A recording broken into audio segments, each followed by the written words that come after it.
مجھے بچے بہت پسند ہیں، شادی سے زیادہ مجھے بچوں کی خواہش تھی اور اسی لیے میں نے تم سے شادی کی تھی کہ میری جلد از جلد شادی ہو اور میرے گھر میں ننھے منھے سے بچوں کی کھلکاریاں گونجیں۔ میں نہیں چاہتا کہ وقت برباد ہو۔ کیا 1 سال تک میں یہ دیکھتا رہوں کہ تمہیں اولاد ہوتی ہے کہ نہیں اور پھر تمہیں اس کے بعد دوا کھلاؤں؟ یہ کہہ کر اس نے وہ میڈیسن میرے منہ میں ڈال دی اور پانی کا گلاس میرے ہاتھ میں تھما دیا۔ میں نے پانی پی کر وہ دوائی اپنے اندر اتار لی تھی، لیکن مجھے حیرت اس وقت ہوئی جب پچھلی رات والی بے ہوشی مجھ پر پھر سے چھانے لگی۔ اس وقت میرا دماغ اس قابل نہیں تھا کہ میں یہ بات سوچتی کہ اگر یہ دوسری دوا تھی تو مجھے نیند کیوں آ رہی تھی، مجھ پر کیوں اتنی بے ہوشی سوار ہو رہی تھی، اور پھر مجھے کچھ بھی ہوش نہیں رہا۔ میں دوبارہ سے نیند کی گہری وادیوں میں اتر چکی تھی۔ بے ہوشی کے عالم میں بھی مجھے اپنی سسکاری اپنے کانوں میں سنائی دے رہی تھی۔ مجھے بہت زیادہ تکلیف محسوس ہو رہی تھی۔ درد کی اتنی تیزی تھی کہ گہری نیند کے باوجود میں رو رہی تھی۔ صبح میری آنکھ درد کی وجہ سے جلدی کھل گئی تھی۔ اس وقت میری کمر میں اتنا درد تھا کہ میں نے آیان کو اٹھا دیا۔ میں نے کہا میری کمر میں بہت درد ہے، مجھ سے سہا نہیں جا رہا، خدا کے لیے مجھے ڈاکٹر کے پاس لے کر چلو۔ لیکن وہ جھنجھلاہٹ سے کہنے لگا، ابھی تو دن بھی نہیں چڑھا، تم کیوں میری نیند کا ستیہ ناش کر رہی ہو؟ پین کلر دے دیتا ہوں، تم وہ کھا لو۔ اس نے مجھے ایک اور دوا دی جسے کھا کر میرے درد میں بس تھوڑا سا فرق ہوا تھا اور میں دوبارہ سو گئی تھی۔ لیکن جیسے ہی صبح اٹھی درد پھر سے اٹھنے لگا تھا۔ اب تو یہ روز کی روٹین بن گئی تھی۔ لگاتار 8-10 دن سے میں ایسی ہی تکلیف سے گزر رہی تھی، لیکن آیان کو جیسے میری کسی تکلیف کا کوئی احساس ہی نہیں تھا۔ ایک دن وہ آفس سے واپس لوٹا تو میں نے کہا مجھے ماں کے گھر چھوڑ دو، مجھے آیان سے دور رہنے کا بس ایک یہی بہانہ ملا تھا۔ وہ کہنے لگا سوال ہی پیدا نہیں ہوتا، جب تک کہ میری اولاد نہیں ہو جاتی میں تمہیں کہیں بھی نہیں بھیجوں گا۔ مجھے سمجھ نہیں آتی تھی آخر اسے بچوں کی اتنی جلدی کیوں تھی۔ ہر چیز اپنے وقت پر ہوتی ہے، بچے کا ہونا یا نہیں ہونا میرے بس میں تو نہیں تھا۔ 8-10 دن میں ہی میرا یہ حال ہو چکا تھا کہ میں چل پھر بھی نہیں پا رہی تھی۔ پین کلر کھا کر اب تو میرا معدہ بھی ڈسٹرب ہو چکا تھا۔ میں آیان سے ڈاکٹر کے پاس جانے کے لیے کہتی تو وہ اس بات پر بھی نہیں مانتا تھا، کہتا تھا کہ ڈاکٹر بھی تمہیں پین کلر ہی دے گا۔ لیکن اس بار جیسے ہی وہ گھر سے باہر گیا میں نے اپنی ماں کو بلایا اور ان کے ساتھ ایک لیڈی ڈاکٹر کے پاس چلی گئی۔ میں نے اسے کمر درد اور پیٹ کے نچلے حصے کے درد کا کہا اور میرا ہاتھ اب بھی میرے پیٹ پر تھا۔ میں 8-10 دن سے لگاتار یہ تکلیف سہ رہی تھی۔ لیڈی ڈاکٹر نے میرا چیک اپ کیا تو اپنے کانوں کو ہاتھ لگانے لگی اور جو بات اس نے مجھے بتائی وہ سن کر تو میں سانس لینا بھول گئی تھی۔ میں آنکھیں پھاڑے ڈاکٹر کی بات سن رہی تھی کہ یہ اس نے کیا کہہ دیا تھا۔ یہ سچ نہیں ہو سکتا تھا، مجھے اپنے کانوں پر یقین نہیں آ رہا تھا۔ میں نے نام میں سر ہلا دیا۔ میں نے کہا ایسا نہیں ہو سکتا، آپ کو ضرور کوئی غلط فہمی ہوئی ہے۔ وہ کہنے لگی میرے پاس ایسے بہت سے کیس آتے ہیں، اسی لیے میں جانتی ہوں کہ تمہارے ساتھ کیا ہوا ہے۔ پھر وہ مجھ سے پوچھنے لگی کیا تم اس وقت ہوش میں ہوتی ہو جب تمہارا شوہر تمہارے قریب آتا ہے؟ میں نے نام میں سر ہلا دیا کیونکہ آیان تو روز مجھے جلدی پریگننٹ ہو جانے کی دوائی دیتا تھا اور جس کو کھاتے ہی میں گہری نیند میں چلی جاتی تھی۔ لیکن جو بات لیڈی ڈاکٹر نے مجھ سے کہی تھی مجھے اس کی بات سن کر آیان پر شک ہونے لگا تھا۔ ڈاکٹر سے میری کوئی پرسنل دشمنی تو نہیں تھی جو وہ مجھ سے جھوٹ بولتی یا آیان کے خلاف میرے کان بھرتی۔ وہ ایک ڈاکٹر تھی اور اس کا پیشہ صرف اپنے مریض کا چیک اپ کرنا اور ان کا علاج کرنا تھا۔ اس نے وہی بات بتائی ہوگی جو میرے ساتھ ہوا تھا۔ میرے پاس ڈاکٹر کی بات پر یقین کرنے کے علاوہ کوئی دوسرا راستہ ہی نہیں تھا۔ میرے دل میں اب آیان کے لیے شک پڑ چکا تھا۔ ڈاکٹر کہنے لگی اگر تمہارے شوہر کو تم سے محبت ہے تو وہ تمہیں نیند کی دوا دے کر ہی کیوں تمہارے قریب آتا ہے؟ اس کی کیا وجہ ہے؟ اس طرح کے سوال سن کر مجھے آیان پر اور بھی شک ہونے لگا تھا، لیکن میں یہ کیسے جان سکتی تھی کہ سچ کیا ہے، کیونکہ میں اسے پہلے بھی کئی بار وہ میڈیسن کھانے سے انکار کر چکی تھی، لیکن وہ میری بات نہیں سنتا تھا۔ زبردستی وہ میڈیسن میرے منہ میں ڈال دیتا اور پانی کا گلاس میرے ہونٹوں پر لگا دیتا تھا۔ ڈاکٹر کہنے لگی اچھا ایسا کرو، مجھے تم اس میڈیسن کا نام بتاؤ۔ تو میں نے سوچا مجھے تو اس میڈیسن کے بارے میں کچھ پتہ ہی نہیں ہے، آج تک آیان نے مجھے وہ میڈیسن دکھائی ہی نہیں تھی۔ وہ تو اپنی الماری میں سے وہ دوا نکال کر مجھے دیتا تھا، لیکن جب میں نے یہ بات لیڈی ڈاکٹر کو بتائی تو وہ ہنسنے لگی، کہنے لگی ایسی کون سی دوائیں ہیں جو تمہارا شوہر اتنا چھپا کر رکھتا ہے اور روزانہ تمہیں انکار کرنے پر بھی تمہیں کھلاتا ہے؟ تم اپنے شوہر کی حرکتوں پر نظر رکھو، ایسے تمہیں سمجھ آ جائے گا۔ ڈاکٹر مجھے یہ ساری باتیں کہہ رہی تھی۔ اس وقت اکیلی ہی میں اس لیڈی ڈاکٹر کے کمرے میں تھی، یا پھر وہ ڈاکٹر تھی۔ میری ماں کمرے سے باہر بیٹھی تھی، اسی لیے وہ ہر بات سے انجان تھی۔ میں غائب دماغی سے اپنے گھر تک پہنچی تھی۔ میری ماں مجھے کہنے لگی اپنا خیال کیوں نہیں رکھتی ہو؟ تمہارے سر پر تو ساس سسر نند دیور کی ذمہ داری بھی نہیں ہے، اور تمہارا شوہر بھی تم سے بہت محبت کرتا ہے، لیکن تم نے دیکھو اپنی کیا حالت بنا رکھی ہے۔ 8-10 دن میں ہی سوکھ کر کاٹا ہو گئی ہو، چہرے کی رنگت پیلی پڑ گئی ہے۔ اب میں اپنی ماں کو کیا بتاتی کہ میں کس بڑی مصیبت میں پھنس چکی تھی۔ میرا شوہر کسی وحشی جانور سے کم نہ تھا، رات کو مجھے نیند کی دوا کھلا کر میرے ساتھ کیسا کھلواڑ کرتا ہے۔ میری ماں مجھے نصیحتیں کر کے اپنے گھر جا چکی تھی۔ میں پورا دن ڈاکٹر کی بات کو ہی سوچتی رہی، لیکن میرے پاس اس بات کا کوئی حل نہیں تھا، اور یہ ایسی بات تھی کہ میں ایان سے کہہ بھی نہیں سکتی تھی۔ مجھے اپنا آپ بالکل بے بس لگ رہا تھا۔ میرا جی چاہا کہ میں اپنی ماں کے ساتھ ہی ان کے گھر ہی چلی جاؤں، لیکن میری ماں مجھے کبھی بھی میرے شوہر کی اجازت کے بغیر اپنے گھر لے کر نہیں جاتی۔ میں سمجھ نہیں پا رہی تھی کہ آخر میں کروں تو کیا کروں۔ پھر میرے دماغ میں خیال آیا کہ میں الماری کھول کر دیکھتی ہوں کہ آخر ایان مجھے کون سی دوا کھلاتا ہے۔ میں فوراً اٹھ کر کھڑی ہو گئی، آہستہ سے چلتی ہوئی الماری کے پاس آئی اور ایان کی الماری کھول دی۔ سامنے ہی اس کے کپڑے پڑے ہوئے تھے۔ میں نے ایک ایک کپڑا اٹھا کر دیکھا، لیکن دوا مجھے کہیں نہ ملی۔ پھر میں نے دراز بھی دیکھ لیے، اس میں بھی کچھ ضروری کاغذات تھے، کوئی میڈیسن نہیں تھی۔ لیکن جب میں نے نیچے لاکر کھولنا چاہا تو وہ لاک تھا۔ میں سمجھ گئی کہ وہ دوائی ایان نے اسی لاکر میں رکھی ہے۔ رات کو جب ایان واپس آیا تو میں نے اسے کھانا دے دیا، لیکن میری بھوک تو جیسے اڑ چکی تھی۔ جو بات ڈاکٹر مجھے بتا چکی تھی اس کے بعد تو میرے دماغ نے کام کرنا ہی بند کر دیا تھا۔ میں نے کھانا نہیں کھایا تھا، اور رات کو سوتے وقت میں نے دودھ کا گلاس پی لیا۔ اس سے پہلے کہ ایان کمرے میں آتا میں فوراً سے بیڈ پہ جا کر لیٹ گئی اور اپنی آنکھیں بند کر لی، تاکہ ایان کو لگے کہ میں سو چکی ہوں۔ ہو سکتا ہے وہ مجھے سویا دیکھ کر مجھے میڈیسن نہ کھلائیں اور مجھ پر یوں بے ہوشی طاری ہو۔ میں جاننا چاہتی تھی کہ ایان رات کو میرے ساتھ کرتا کیا ہے۔ کچھ دیر بعد ہی ایان کمرے میں آیا، مجھے بیڈ پر سوتا دیکھ کر میرے قریب آیا اور بازو سے مجھے ہلا کر اٹھانے لگا اور کہنے لگا، اٹھ کر بیٹھو۔ میں نے اپنی آنکھیں کھولی تو ایان ماتھے پر بل چڑھاتے ہوئے مجھے دیکھ رہا تھا۔ میں نے کہا، ایان مجھے نیند آ رہی ہے، میں سونا چاہتی ہوں، میری کمر میں بھی درد ہے۔ میری بات سن کر ایان کہنے لگا، یہ بہانے تم میرے سامنے مت لگاؤ، میں تمہیں پہلے بھی کہہ چکا ہوں کہ مجھے ہر قیمت پر بچہ چاہیے، چلو دوا کھاؤ۔ میں اٹھ کر بیٹھ گئی۔ میں نے کہا، آخر آپ نے دوائی اپنی الماری میں چھپا کر کیوں رکھی ہے؟ میری باقی دوائیوں کے ساتھ رکھ دیں، میں خود کھا لیا کروں گی۔ میری بات سن کر اس نے بڑی حیرت سے مجھے دیکھا تھا، کہنے لگا، تم یہ کیسے جانتی ہو کہ میں نے تمہاری دوا کو الماری کے لاکر میں رکھا ہے؟ میں اس کی بات سن کر گھبرا گئی تھی۔ مجھے اپنی غلطی کا احساس ہوا، جلد بازی میں شاید میں نے کچھ غلط کہہ دیا تھا۔ میں نے کہا، ایسے ہی میں نے سوچا آج دوا میں خود کھا لیتی ہوں۔ میں نے اپنی الماری کھول کر دیکھی تو کہیں بھی وہ دوائی موجود نہ تھی۔ مجھے لگا شاید آپ نے دوائی لاکر میں رکھی ہے۔ میں نے ایک بہانہ کر دیا تھا۔ وہ کہنے لگا، تمہیں اتنی زیادہ پریشان ہونے کی ضرورت نہیں ہے، میں وہ دوائی روزانہ تمہیں کھلاتا رہوں گا، اور جب تک بچہ نہیں ہو جاتا وہ میں تمہیں اپنے ہاتھوں سے ہی کھلاؤں گا۔ میں نے کہا، ایان مجھے پیٹ میں بہت درد ہو رہا ہے، آپ کیوں مجھے کسی ڈاکٹر کے پاس لے کر نہیں جاتے؟ اور بچہ پیدا کرنے کے لیے ایک پورا علاج ہوتا ہے، اور وہ کوئی لیڈی ڈاکٹر ہی مجھے بتا سکتی ہیں، ایسے یوں خود سے دوا کھانا ٹھیک نہیں ہوتا۔ میں نے سوچا تھا شاید میری اس بات پر ایان مجھے وہ دوائی نہیں دے گا، لیکن وہ کہنے لگا، میں جانتا ہوں کہ وہ دوائی عورت کو پریگننٹ کر دیتی ہے، تمہیں کسی بھی ڈاکٹر سے کوئی علاج کروانے کی ضرورت نہیں، تم بس میری بات مانو، وہی تمہارے لیے کافی ہے۔ میں نے کہا، آج میں کوئی بھی دوائی نہیں کھاؤں گی۔ میرا یہ کہنا تھا کہ ایان کا پارا ہائی ہو گیا تھا۔ اس نے مجھے زبردستی وہ دوائی کھلائی تھی، اور دوائی کھانے کے بعد میری پھر سے وہی حالت ہونے لگی تھی، اور صبح میں اپنی بے بسی پر پھوٹ پھوٹ کر رو رہی تھی کہ اگر یہی رہا تو میں بہت جلد ہی مر جاؤں گی، اور اسی لیے میں نے اپنا دماغ چلانا شروع کر دیا۔ رات کے وقت میں نے اپنے موبائل کا کیمرہ آن کر دیا اور ایسی جگہ پر رکھا کہ جہاں پر میرا بیڈ آسانی سے نظر آ سکے۔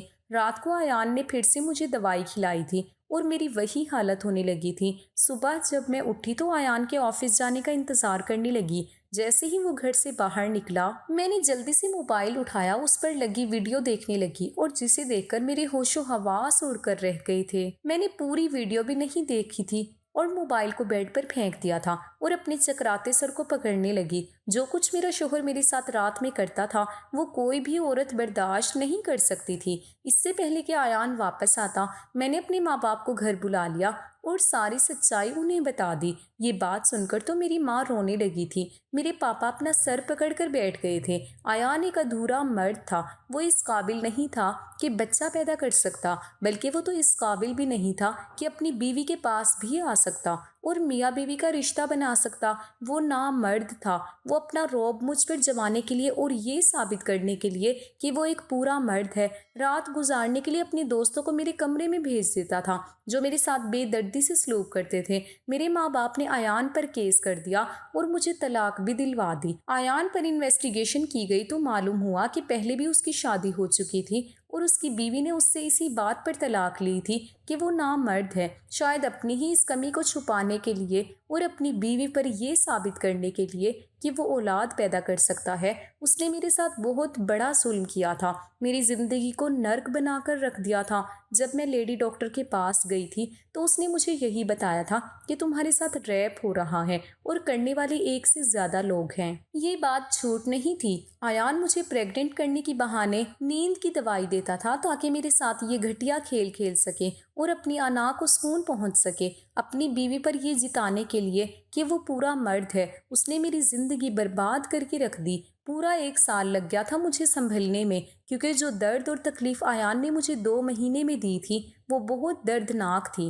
پھر میرے ماں باپ نے میرے لیے دوسرا رشتہ دیکھا تھا۔ اس بار بھری پوری فیملی تھی۔ ہاں، لڑکا شادی شدہ تھا اور اس کی پہلے سے ایک بچی بھی تھی۔ بچی کی پیدائش پر ہی اس کی بیوی چل بسی تھی، لیکن نہ مجھے اس بات پر اعتراض تھا اور نہ ہی میرے ماں باپ کو، اور آج میں اپنے بھرے پورے سسرال میں ہنسی خوشی رہ رہی ہوں۔ میرا شوہر مجھ سے بے انتہا محبت کرتا ہے، میری ہر ضرورت کا خیال رکھتا ہے اور میں نے بھی اس کی بچی کو سچے دل سے اپنا لیا ہے اور اسے سگی ماں کی طرح پیار دیتی ہوں۔ خدا نے مجھے جتنی تکلیفیں دی تھی اس کی بھرپائی ایک اچھے شوہر کے روپ میں دے کر دی تھی۔ میں اپنے خدا کا جتنا شکر ادا کرتی ہوں اتنا کم ہے کہ اس نے مجھے اتنا پیار کرنے والا ہم سفر دیا تھا۔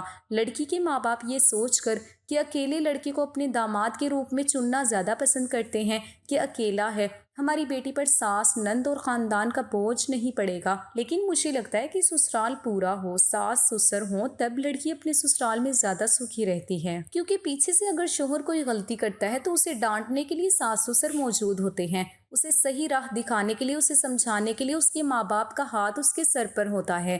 دوستوں، کہانی کیسی لگی ضرور بتانا، پسند آئی ہو تو لائک کرنا۔ روز ایک نئی کہانی سننے کے لیے ہمارے چینل کو بھی سبسکرائب کرنا۔ کہانی کو آخر تک سننے کے لیے آپ لوگوں کا بہت بہت شکریہ۔ ملتے ہیں اگلی کسی نئی کہانی کے ساتھ۔ اللہ حافظ۔